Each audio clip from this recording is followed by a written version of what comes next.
D. James Kennedy Ministries presents Truths That Transform. From the top down, our government has demonstrated a refusal to acknowledge the Islamic motivations behind terrorist attacks.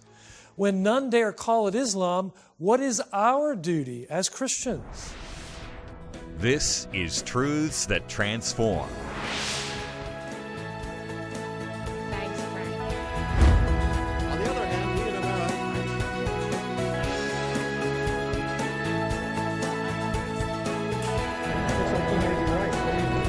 God's design for education. Welcome to Truths That Transform, a viewer-supported program. I am Frank Wright, president of D. James Kennedy Ministries. In recent months, America has endured terrorist attacks on our own soil. In Orlando, Florida this summer, a jihadist killed 49 people in a nightclub. In a mall in Burlington, Washington, a Turkish immigrant who had become increasingly radicalized in recent days shot and killed 5 people. And in September, a naturalized citizen from Afghanistan planted multiple bombs in New York City and New Jersey, injuring 29 people before being captured in a shootout with police.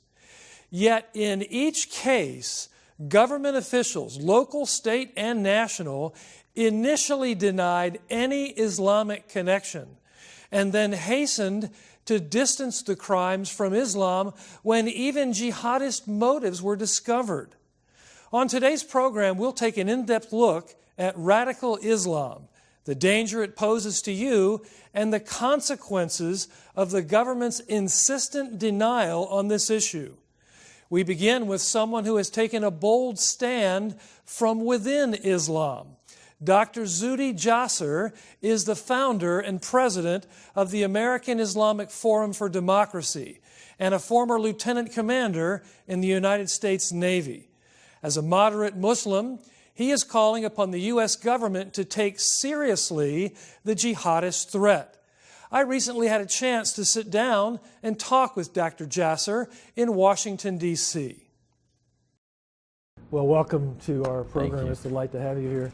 You know, I look at and I hear a lot of critical comments about the failure of sort of average Muslims to address the actions of radical Islam. You've not been afraid to level that criticism. Why have you been motivated to speak out about it? Well, I have to tell you, it's sort of a calling, if you will, an understanding that, having been the son of Syrian immigrants who escaped the Assad, the Ba'athist regime of the 60s, which then became the Assad regime. Right. My parents embraced Americanism from the moment they stepped off the airplane. They became Americans, patriots who loved this country and understood the need to separate church or mosque and state. Right. And not internally in their values, but in government and the threat of Sharia law in government and the threat of organized theocratic Islam, but also the threat of autocratic socialist fascist regimes like in Syria. Right. So in many ways I was raised in a family that got it, that understood that the American experiment was the solution. I think many Muslims get it, but in many ways also the leadership, the organizations in America that represent Muslims are part of what I call petro-Islam. Yes. They are funded by Saudis, Qataris. They're funded by a theocratic element that wants to control our faith community. They are trying to obstruct reform. And Islam is in that time in history right now where we're sort of in the 15th, 16th century, and we've not gone through an enlightenment, a modernization, if you will, a rejection of theocracy, and that government is not God, that individuals have a right to have a personal relationship with God. So most Muslims, I think, haven't gotten there in their mindset. They don't understand Western freedom, and that's why I think we have a challenge and a responsibility. Even though there's only 3-4 million Muslims in America, we have the best laboratory to do this work of reform. When Germans did speak up in the face of the Nazi regime, there were consequences. Have you sensed or had any sense of being threatened by being so vocal about with your criticism? We have been threatened. I'm threatened on a daily basis, not necessarily death threats all the time, but certainly ostracization, marginalization. My family constantly pays the price for what I'm trying to do. And I do it from a position of tough love, but yet the antagonists out there, all these Islamist groups that are part of this global political movement of political Islam, what I call Harakat Islamiyya in Arabic, which means Islamic movements that are like the Muslim Brotherhood, the Jamaat Islamiyya, ISIS, Hamas, all these groups.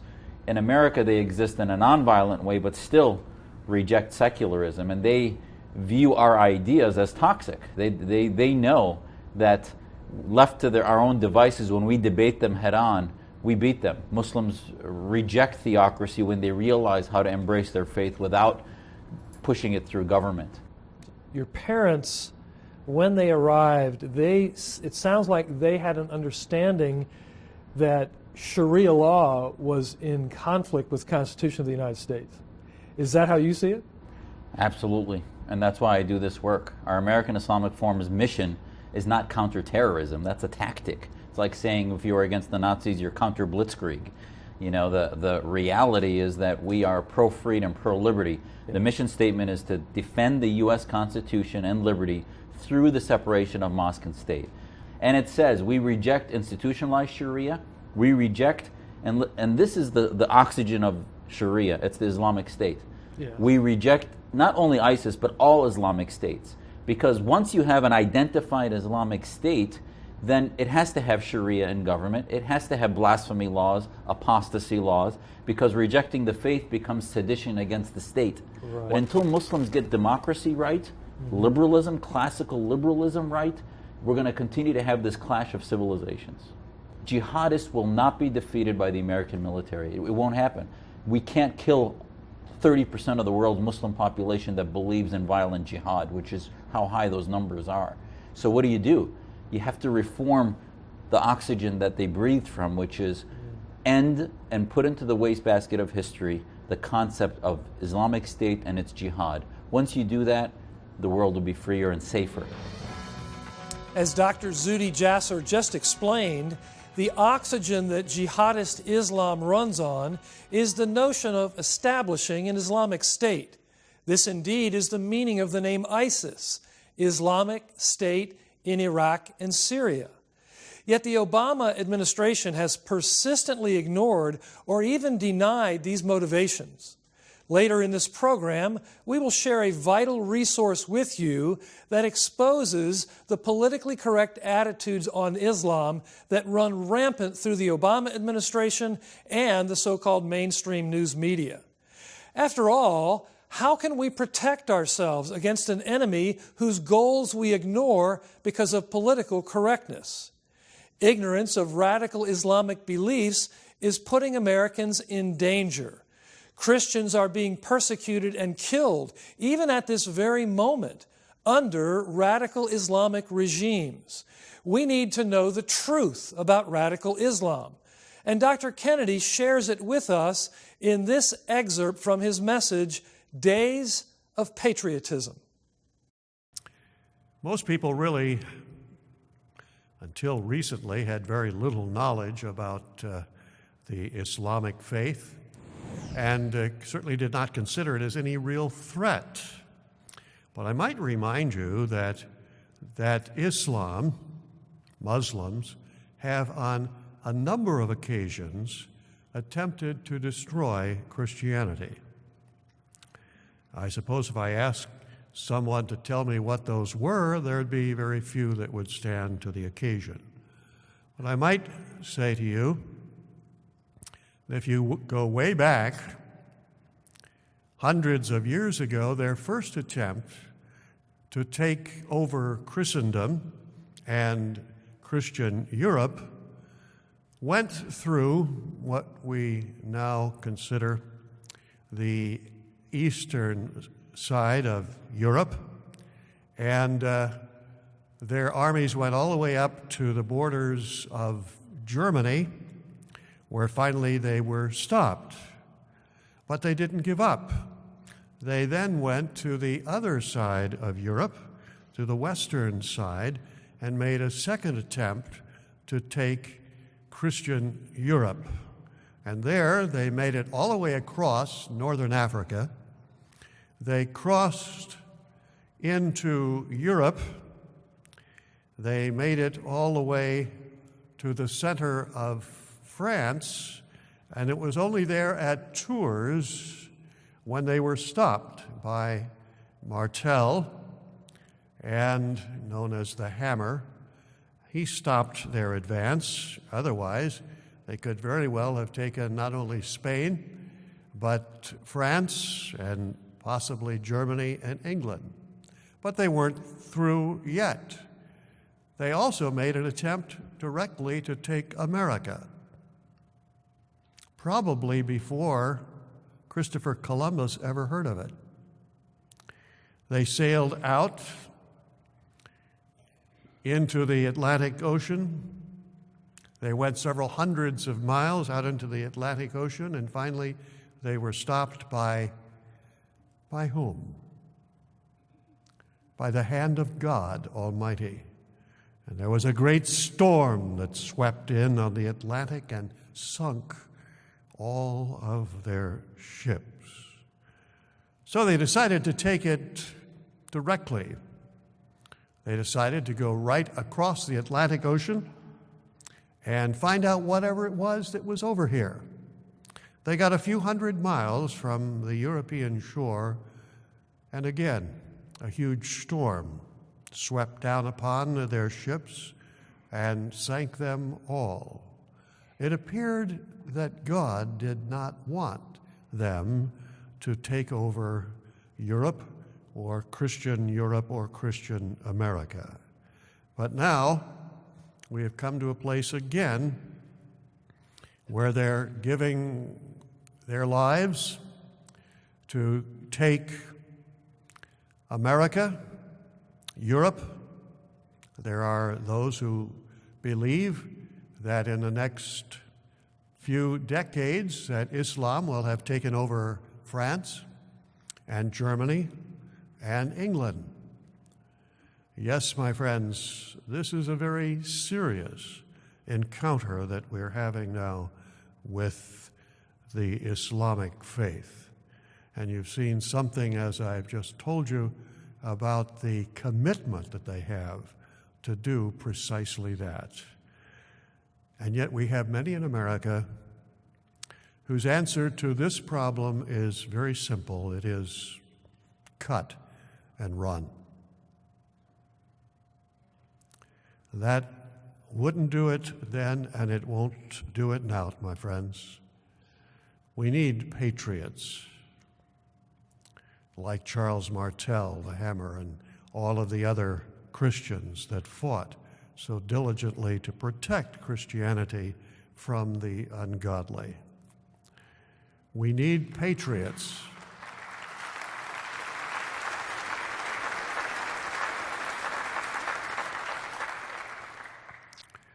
We need patriots that are willing to stand up and be firm with those that would do their very best to destroy this country. And I believe that such do exist. And I believe that America is not going to cut and run. I believe that we are going to take our stand in our time, and that we are going to defeat the plans of the ungodly.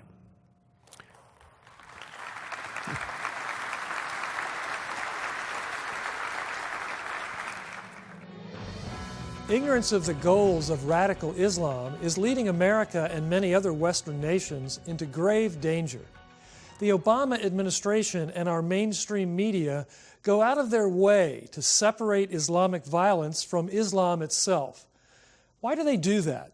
And how does that increase the danger that you and your family face? Our own John Rabe is the author of the book None Dare Call It Islam, and he joins us now. Hey, John, thanks for being with us today. Thanks for having me, Frank. Is it too much to say that the connection between radical Islam and terrorism has been whitewashed in our media culture? And has that been going on for some time? I think it's perfectly accurate to call it a whitewash, and it does even predate the Obama administration. We see going back to all the way to the early 2000s when you had the so-called Beltway sniper in Washington, D.C. Well, he was a radicalized Muslim who changed his name to John Muhammad, and yet when he was being captured, the media kept using his given name and skipping past the Muhammad. Well, why was that? It was a desire to disentangle radical Islam from the crime. Then we saw it, of course, in the Fort Hood shootings, which the government classified as workplace violence. The Obama administration wanted to claim that this was just somebody who had been radicalized because he had secondhand post-traumatic stress, never having been in combat, but for having heard the stories of people in combat, he had a stress reaction. Well, the reality again was he had become radicalized, was in touch with radical imams, and shouted Allahu Akbar as he killed many of his colleagues. And then again, we see it with the Boston Marathon bombing. It happened on April 15th. And so initially the media kept saying, oh, it must be a Tea Party attack. It must be some sort of tax revolt. Well, once again, it was no Tea Party attack. It turned out, surprise, to again be radical Islam. Well, let's take a look at how these efforts to whitewash radical Islam from its responsibility for terrorism take place.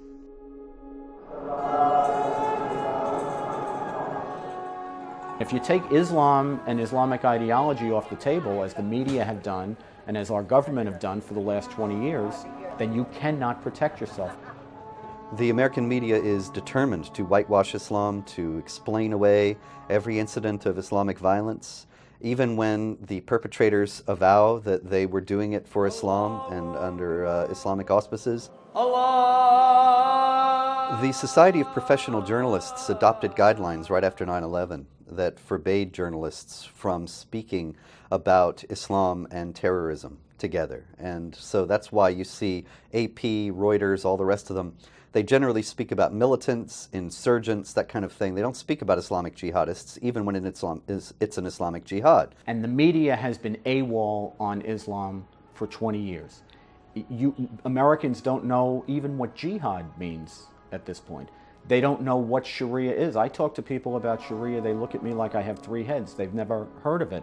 For example, in 1993, we start out by saying, these people who bombed the World Trade Center are not representative of Islam, not representative of any mainstream Islamic ideology. They're a fringe element that have perverted Islam, lying about Islam. Now, that seemed at the time, I thought, to be a harmless fiction, but you keep doing this sort of stuff over the years, and then the next thing you do is you're purging everything that Americans need to know about Islamic ideology. You're taking Islam off the table. These words have been leached out so that now if you say jihad in the American government, oh no, I'm sorry, that's a career killer. You just lost your promotion. If you say Islamic terrorism, if you put Islam and terrorism next to each other, or if you go against Sharia, if you go against the word Sharia, that's a career killer. They've basically denied us the language to make people understand the conflict in this hallucination they're under that somehow Islam can be bleached out of Islamic ideology and Islamic terror. John, it seems like the Obama administration has followed the media's path in this whitewashing effort. Why do they go to such lengths to try to disconnect what is obviously a clear connection between radical Islam and terrorism? Well, that's really the big question, Frank, and it's been so strange to see the Obama administration just over and over again deny what's as clear as day. Each time one of these attacks takes place, President Obama stands up, someone from the administration stands up to say, this has nothing to do with Islam. ISIS has nothing to do with Islam, despite the fact that ISIS means Islamic State. It has nothing to do with Islam. Well, radical jihadism and terrorism is not a part of all of Islam, but it certainly is a part of a major segment of Islam that goes all the way back to the beginning of Islam. John, this is a classic clashing of worldviews, isn't it? And of religious ideology as well. It really is. And that, by the way, is why secular Europe has no answer to radical Islam, because secularism cannot deal with a committed religious ideology. Ultimately, we will need to address radical Islam from a military perspective. Ultimately, it is a security issue. But those things will not ultimately solve the problem of radical Islam. Radical Islam is a totalitarian ideology. The solution to radical Islam is the gospel of Jesus Christ. It is the gospel that tells us that Jesus sent his son to die for us in our place, rather than us having to send our sons to die for him. John, thanks for being with us today. Thank you for having me, Frank. Here's John Stonestreet from the Chuck Colson Center for Christian Worldview with a final word on the real answer to radical jihad. Islam is a force on the world scene, and I don't think secularism, secular cultures have the worldview robustness, if I could say it that way, to handle the real threats of radical Islam. There's a kind of an inherent thought by most secular societies that religions will assimilate to us. We don't have to assimilate to them, and I think that's naive when it comes to Islam. But that said, as Christians, we still know that no matter what happens on the world scene, again, the center of history is Christ has risen from the dead. And I think that Christians need to not succumb to fear. There's a difference between being realistic and being fearful. And one thing I think we need to know right now is that God is moving remarkably in the Muslim world to bring Muslims to Christ. Radical Islam is a clear and present danger in this world, and the denial of that fact by our own media and by the government whose job it is to protect us only increases that danger. We have an important resource to help you understand what is behind this willful blindness and how the problem of radical Islam must be solved. Here's my very special friend, Jennifer Kennedy Cassidy, to tell you more about it. Jennifer, welcome. Thank you, Frank. You only have to turn on the news to see how essential the issue of secure borders is. The current presidential election is virtually hinging on it. And there's widespread frustration in America because the current presidential administration seems to both underestimate the threat posed by radical Islam and refuses to adequately secure America's borders. This could prove to be a devastating mistake. Already, there's been an increase in domestic terror attacks, and each time, the media and the Obama administration attribute it to something other than Islam, even when the attackers clearly express their own jihadist motives. That's why you need to read the powerful book, None Dare Call It Islam, by our own John Rabe. In this book, you'll see just how far President Obama and the media have gone in avoiding the truth about radical Islam, why it's dangerous, and what the answer is to stop the spread of it. We'll send you the book, None Dare Call It Islam, as our thanks for your generous donation to the ongoing work of this ministry. Simply write to us at D. James Kennedy Ministries, Box 11154, Fort Lauderdale, Florida, 33339, or call toll-free 877-962-7677, or go online to djkm.org. We need your help to continue proclaiming truth that the mainstream media avoids. We'll tell you the truth about radical Islam, and we'll also proclaim the cure, which is the gospel of Jesus Christ. But we need your help to do it. Please give a generous donation today, and we'll thank you by sending you the book, None Dare Call It Islam. Have you ever wondered why President Obama so frequently excuses the deeds of Islam while going out of his way to badmouth Christians? Not long ago, the president stood at his podium on Easter Sunday to criticize Christians just days after dozens of Christians were killed for their faith by Islamic radicals in Kenya. What could possibly explain such behavior? You need to read this short, vital new book, None Dare Call It Islam, to understand what's happening. We'll be glad to send it to you as our thanks for your generous donation. Simply write to us at D. James Kennedy Ministries, Box 11154, Fort Lauderdale, Florida, 33339, or call toll-free 877-962-7677, or go online to djkm.org. As author Richard Weaver once noted, ideas have consequences. The basic beliefs that you have about the nature of reality and the purpose of life will in many ways determine what you do. These are ultimately religious questions. One who trusts in God's gracious offer of eternal life in heaven through the person and work of Jesus Christ will behave differently from someone who believes God is virtually unknowable and that one can only secure His favor by acting violently on His behalf. Thus, we see dramatic and fundamental differences between societies created largely by believing Christians as opposed to those created largely by Islam. It is not a coincidence that the growth of medicine, education, equal rights for all people, science, and free enterprise have flourished in historically Christian-influenced societies of Western Europe and America, while the exact opposite is true of Islamic nations. But in our current politically correct environment, some argue it is deeply offensive to point out such basic facts. Instead, cultural relativism has reached the very highest levels of our government.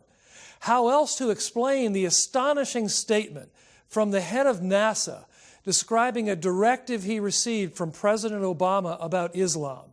He said, "President Obama wanted me to find a way to reach out to the Muslim world to help them feel good about their historic contribution to science, math, and engineering."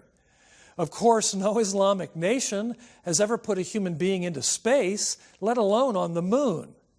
And there are, in fact, theological reasons why radically Islamic nations do not prosper in science. Chief among them is the fact that Islamic law discourages free inquiry, advocating the diminution of reason under a God who dictates every detailed facet of life. But that is of no import for the self-anointed, politically correct elites in our day. All cultures must be made to feel good, they say, despite the fact that truth, reason, and experience show us that some things really are better than others. This politically correct mindset is nothing less than the leveling of all things in the thin gruel of mediocrity. It is a quack prescription for cultural suicide. Dear friends, we who bear the truth must not let that happen. I'm Frank Wright. Thanks for joining us on Truths That Transform. We'll see you next time. Next week on Truths That Transform. What difference does Christianity make? The eloquence of his Christian life was credited with changing England. One of the missions of the Center for Christian Statesmanship is to raise up a model of Christian statesmanship. What does Christian statesmanship look like? That's next week. Today's program is available on DVD for your gift to this ministry of any amount. Please call, write, or log on to our website today. This has been a production of D. James Kennedy Ministries.